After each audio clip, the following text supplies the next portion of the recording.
One late evening, I was strolling back home. I reside in a largely crime-free residential region. Ginger, my lovely 30-year-old neighbor, was walking into her home when Miss Superwoman opened the door. She was shoved into the home by a creep who leapt out of the trees. She let out a cry. I sprinted in the direction of the garbage can and took out the pipe. She was being undressed by a man who appeared feral. He rushed out the door when I struck him on the arm with the pipe. She was sobbing and distraught. I soothed her and made her some tea. We reported what had transpired to the police over the phone. Ginger got my phone number after the police departed, just in case this moron decided to return. I never made a move on Ginger. She was too lovely. I was married to a stunning doll for 5 years. Of the guys my wife dated, half of them made advances. Eventually, she moved on from me and found Mr. Irresistible. All I wanted now was to find an ordinary woman who shared my desire for a comfortable life and children. A few days later, as a thank you, Ginger called and asked me to dinner. We dined at a cute little Italian place that served excellent food. Ginger is a lively, intelligent, and humorous person. I put her on my don't get involved list right away. It was not my plan to relive the agony I went through with my wife. I wished her a very happy evening. She claimed it was only a little compensation for keeping her safe. Our encounter was enjoyable for Ginger as well, and she asked if I would be interested in going out again. She was definitely out of my league, I retorted. To be honest, I was hoping to find a lifelong partner. She stated that she is seeking a marital partner and that she is sick of living alone. I clarified that I didn't appreciate being pursued by men all the time because I was married to a stunning woman. The men were staring at my ex from the moment we walked into the room. I was astounded by how many of my male friends joined us for chat during the party. She refused to dance with anyone or spent all of her time dancing with some stud at an event where there was a dance. I knew that every guy was vying for her attention all the time. She appeared to be unaware of everything.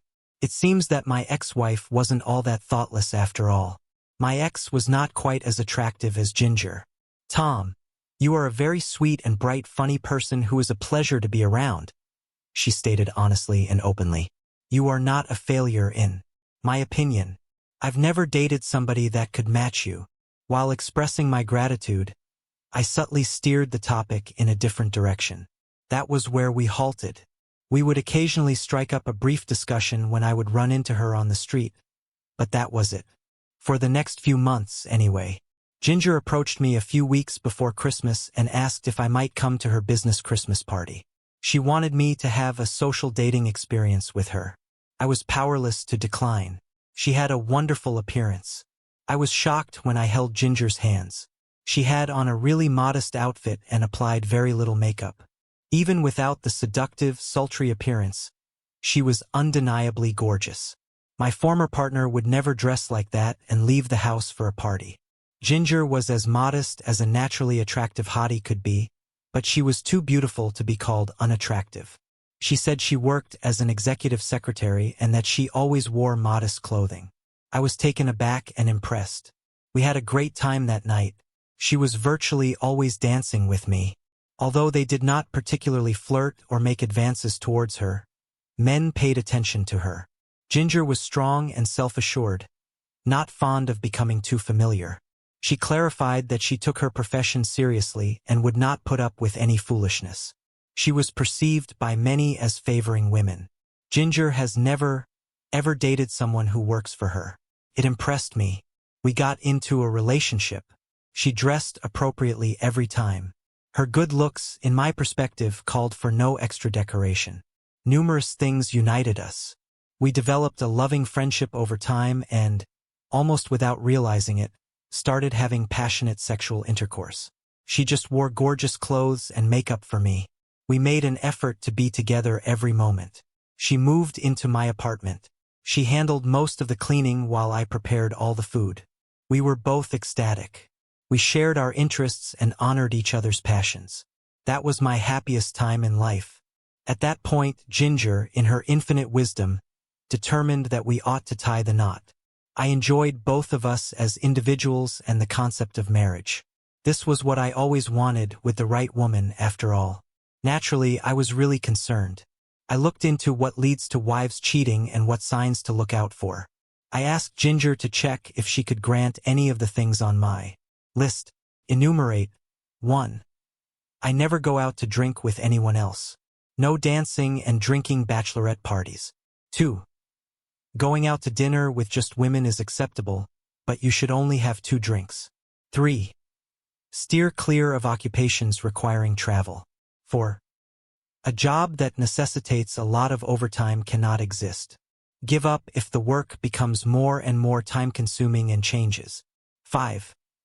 Avoid having meals by yourself with a man. I will file for divorce if any of the listed rules are broken. There was no discussion of the cause of the broken list. I'll also adhere to the list. Fair is fair is fair. I asked her to consider the list for a week. The list didn't excite Ginger.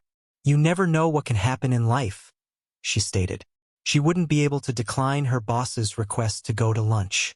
There were ladies in different jobs who went out for bachelorette parties. She wouldn't be able to turn down a fantastic job because it required travel. We had a lengthy conversation and came to the conclusion that marriage was not possible. We clearly couldn't agree, and because we were both seeking lifelong companions, we ought to have parted ways. We said our goodbyes. Once more, this evolved into a difficult time in my life. I never went on dates. I worked and drank far more throughout that time. I gave up drinking a few months later and made an effort to restart my life. Ginger never attempted to get in touch with me, and I never did either. I went on a couple of meaningless dates. I didn't feel happy with any of the women I encountered. The world appeared to be gray. 6 months or so after our breakup, Ginger gave me an unexpected call. She wanted to have supper with me and talk about things. I made her favorite shrimp ragu and asked her over. She arrived looking gorgeous and seductive. She bought some really expensive wine, and we had a fantastic supper. Ginger did not have any of the issues identified as being specific to her, and she had never been married. She informed me that she had made the decision to go over the list item by item to ensure my assessment was accurate. First point. She was at a bachelorette celebration with the women from work. Naturally, the married women lost control when they began to dance. The males groped them, grabbing their butts. Most people didn't care. Clearly, there were drinks involved. One of them went to sit in the car's back seat with the man. Revolting. Ginger stated matter-of-factly, I knew it wasn't for me. Everyone appeared to be inviting problems by drinking excessively. For her, giving up this activity is not a problem. She responded that the main issue is that I don't want to be told what I can't or can't do. Second point, no issue. I never drink more than 2 glasses. She kept bringing up the same issue, which is my refusal to accept limitations on my abilities. Thirdly, this is a challenging issue. I might never get a traveling job opportunity, so why should I risk ruining my wonderful guy's marriage for something that will probably never happen? My married acquaintance who went on trips at least once a week was the person I chose to speak with. I questioned her about the impact on the marriage. She promised to be open and truthful with me, but she wouldn't go into detail. She expressed her liking for it. This allowed her to spend time apart from her 2 kids. Although her husband detested it, she felt that she valued her spouse more now that they were spending less time together. They made a fantastic living off of this work. Her spouse would have left her without this. He found their sexual life unpleasant. It was sporadic, and he frequently had the impression that his wife was sleeping with him out of sympathy. He never really trusted her. He assumed the worst if he couldn't get through to her. Though she didn't admit it, I think she occasionally had sex on the road. I became dissatisfied and disrespectful of my husband during our sex out of guilt. Her home sex was not quite as stimulating as her travel sex. She didn't want to give up traveling for her husband, even though she loved him and wanted to live a lifetime with him. This makes a strong statement. Point 4 is comparable to point earlier. Ginger might never perform a job that necessitates a lot of overtime, but she won't refuse the work if it becomes necessary. Point 5. Ginger was perplexed as to why she couldn't simply go out to lunch or dinner with a man. Though she acknowledged that going out to lunch alone with the same man too frequently was asking for trouble, she occasionally believed it might not be a big deal. Then she asked me to answer her remarks. I wanted to address her claim that I don't want to be told what I can or cannot do first. She wasn't told what not to do by me. Although we weren't married, it was our intention. I wanted her to understand what actions I found unacceptable. It would be necessary to tell her after we were married. I've now made it clear that I would end a marriage if this kind of behavior was typical. She might or might not agree to anything on the list. Not me, but she gets to decide. First of all, it wasn't hard. A husband or woman, in my opinion, who goes out drinking or dancing without their spouse is really considering cheating. Second, having more than 2 drinks can be problematic. I want my wife to be in charge of the situation at all times. Thirdly, I want to spend my life with a spouse through marriage. My conception of marriage does not include a traveling spouse. My life's ambition is not to raise my kids by myself. You can think that a short fling is harmless and you'll never get caught while you're 200 miles away from home. Not everyone can see how painful going through a divorce really is. Point 4, almost the same response as above. I make enough money to keep us going.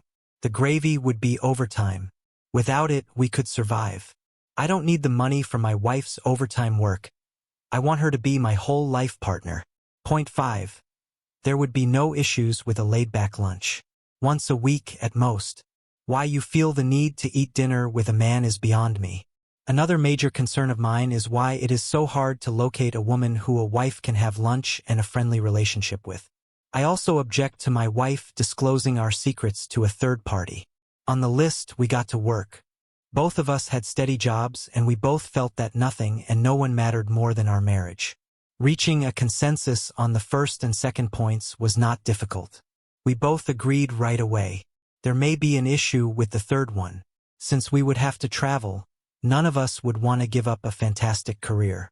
It was also not an option to leave the spouse and kids at home. We debated it and came to the conclusion that marriage is more significant than employment.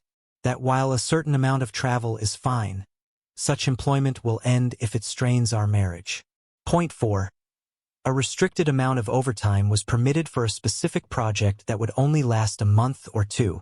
If it calls for more, it will be the company's problem, not ours. Point 5. It took extra effort to fix this issue. What if the manager asked his wife to lunch so they could talk about a project? What if she continued to have lunch with someone? Well, as long as it was really work-related, it was acceptable if, on the rare occasion, the boss went to lunch with the spouse. If it happened infrequently and you typically ate with people of the same sex, then opposite sex was fine. We therefore decided that the list was a set of serious guidelines designed to increase comfort levels for both spouses rather than a legal requirement. Divorce was a result of poor behavior, not a threat. Bad behavior was noted on the list when it developed into a habit.